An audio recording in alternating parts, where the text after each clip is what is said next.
உள்ளக்க நான் வரேன். எனக்கு இந்த சென்று இது என்னன்னு எனக்கு தெரியாது. சென்றுக்கு வந்தனால நான் நடந்து பலமெல்லாம் பின்னாடி சொல்லுவேன். நிறையா பலம் இருக்குது.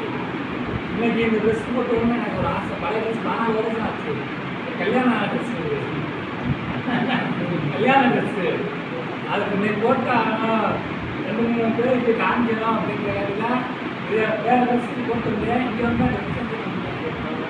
அது ரொம்ப சந்தோஷமாக இருக்குது. என்ன மேம்படம் வந்தது இங்கே வந்து நான் பரவாயில்ல செலிப்ரேட் பண்ணுறது. இன்னொரு பெரிய விஷயம் என்னன்னா கேட்க நான் நிறைய வெப்பமே இல்லை. என் ஆர்டர் போட்டது வேணாம்னு சொல்லியாச்சு. வேணாம் அப்படின்றது என் மகே கேக் வாங்கி ரெடியாக வச்சுருக்கு. என் மேடம் ஒன்றும் தெரியும். அதில் ஒரு சந்தோஷம் என்னன்னா எங்கள் முன்னாடி தான் ஃபோன் பண்ணி கேட்குறா. என் ஃபோனில் என் மகன் அடிச்சுட்டு அம்மா கேக் வாங்கிடலாமா அப்புறம் மறந்தாமா என் மகன் காசு கொடுத்துருக்கு. என் முன்னாடி நானும் காசு வாங்குறேன் எல்லாருக்கும் தெரியும். நான் கேட்குறேன் என் முன்னாடி ஸ்பீக்கரில் தான் என் மகன்